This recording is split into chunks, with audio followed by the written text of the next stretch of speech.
Hello, Brittany Jackson here today to focus on the very non-scary universal design for learning, specifically the representation aspect of UDL.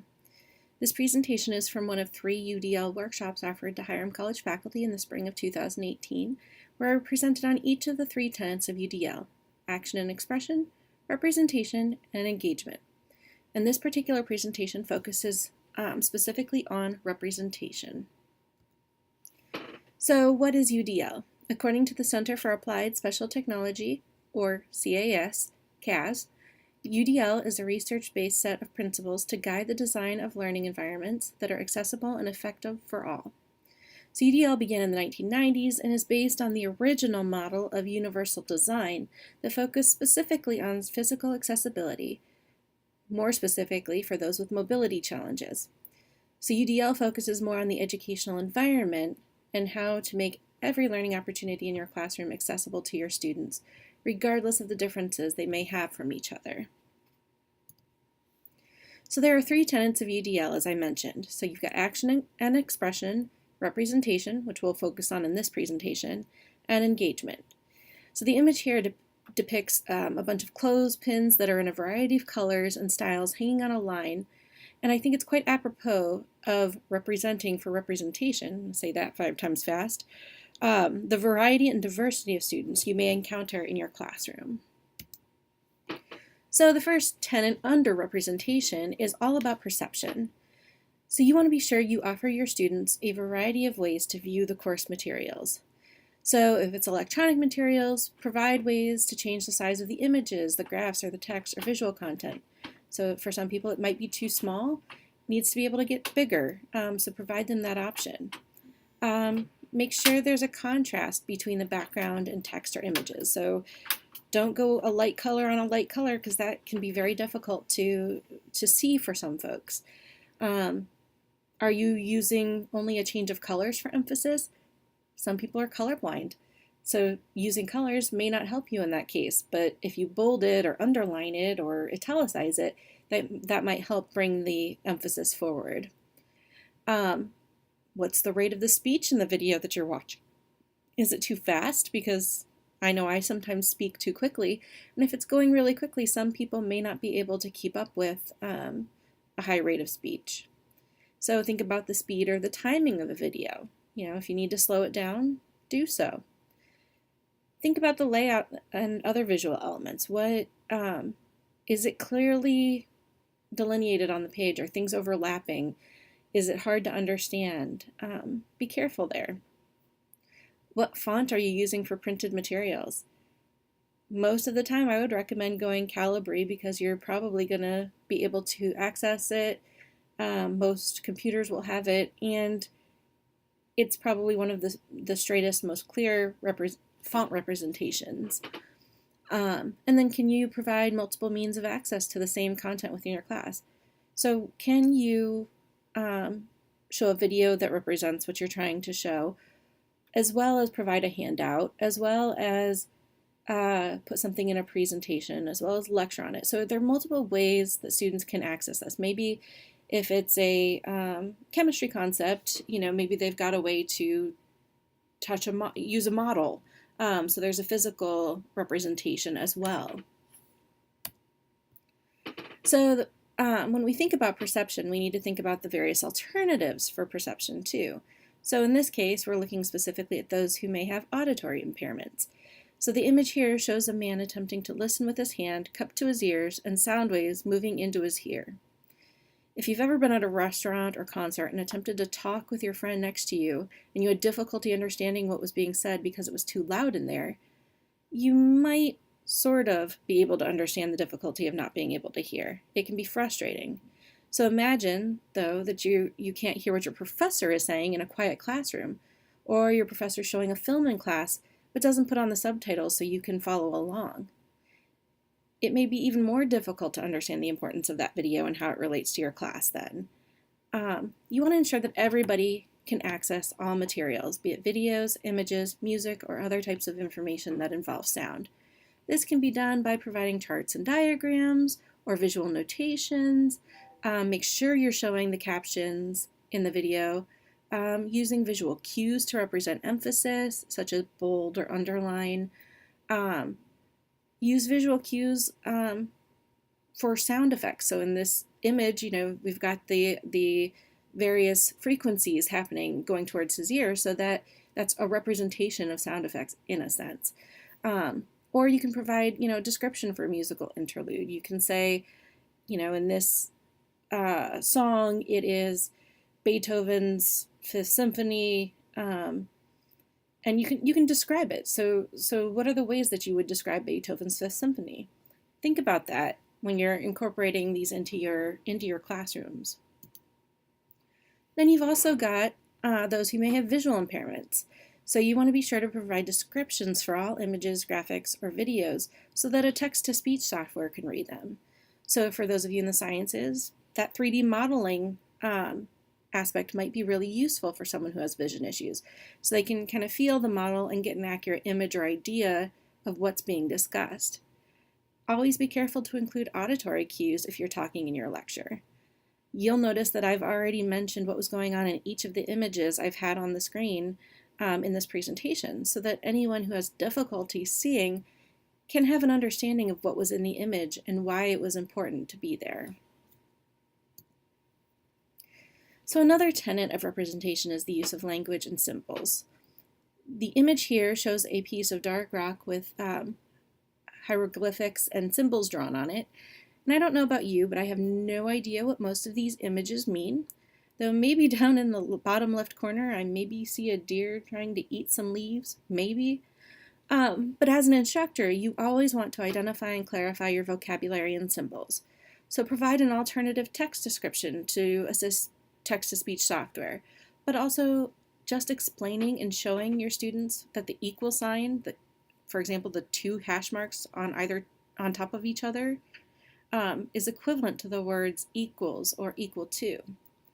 Or maybe you're using the symbol theta.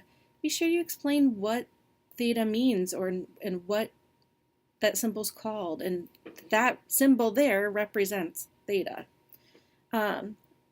This can be especially important for your international students or those who have English as a second language, because now we're changing languages by using theta or any other Latin or Greek term.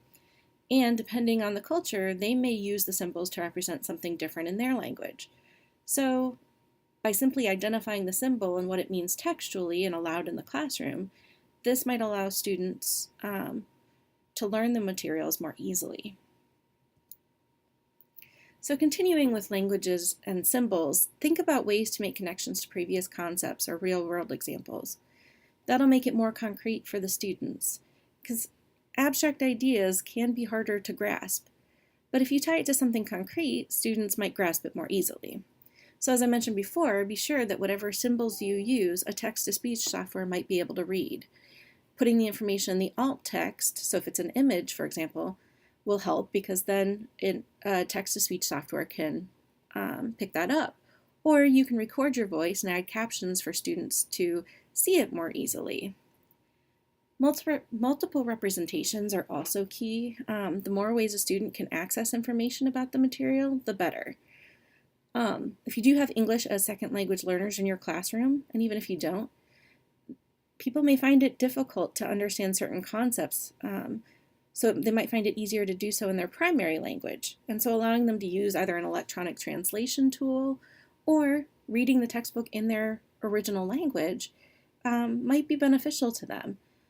And again, when you're looking at visual clues, when you embed those visual clues, make sure that you've got identification to help the students understand the vocabulary. So the more ways of showing the concepts, either visual, verbal, illustration, diagrams, etc., the more likely your students will find something that makes sense for them so that they can then understand the concept that you're trying to teach. As my image here of chain links represents, always explain the links between the text and the representation to make it as clear as possible for your students. The more ways they can link it, the better they're going to understand the concept, and the more likely it's going to stick and stay with them. The next tenet is comprehension. So here you want to build upon prior knowledge. What do they already know from your course or from other courses they've taken? Build upon real-world examples if you don't know what courses they've taken. Use multiple methods to show the concept. How does it connect to their life? Why is it useful? Be sure to emphasize or highlight the key information. What are the most important takeaways that the student walks away from the lesson with? Provide outlines. Sometimes just having that extra piece, either of paper or an extra, Word document that you've stuck in Moodle, can be really helpful to let students know what you really want to be focusing on or what you're reviewing or talking about. And then if you use technology, always draw the student's attention to the critical information.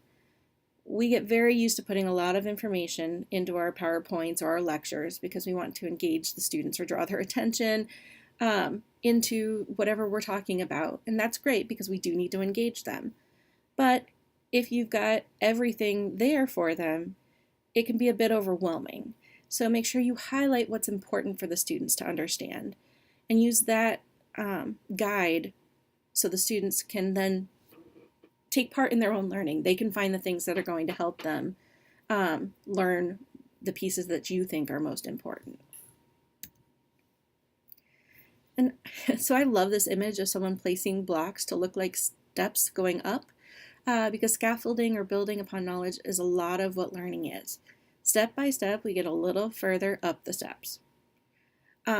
We learn things one piece at a time, so it makes sense to draw on that previous knowledge to then build upon the new information you're giving them. That makes the idea of tackling something new less scary too. So if in your presentation to your class something's unnecessary, get rid of it. It would just be a distraction that your students might become fixated on. How often have we, accidentally left the wrong word in there that, maybe there was the word quiz and students became fixated thinking they had a quiz, when in actuality, that was just a mistake on our part and it accidentally stayed in there. And so then they're focusing on the fact that there's a quiz and not actually what you're attempting to explain to them.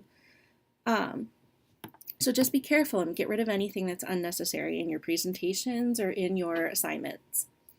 And then, of course, provide step-by-step instructions. What are the most important things that they need to know how to do when they leave your course? And they say that practice makes perfect. And the most students can use and utilize the concepts that you're teaching it. The more that students can use and utilize the concepts that you're teaching them, the better they will understand it. So build upon what they know. Use real-world examples. Real-world examples are huge. If you can identify how they're going to use this in their career or how they're going to use this in life, the more likely they are to then take that and utilize it even further. They'll take it to the next degree automatically without even having to try if they know that it's going to help them down the road. So here's an image of many useful apps for Universal Design for Learning that focuses specifically on the means of representation.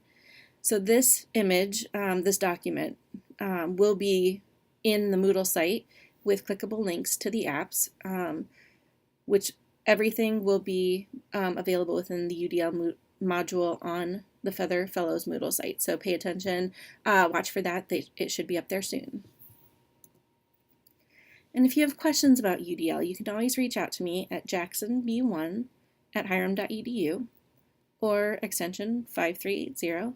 Or you can also contact Litza Veronis, one of our instructional designers. She also can assist you, and her email is veronisem@hiram.edu or extension 6114.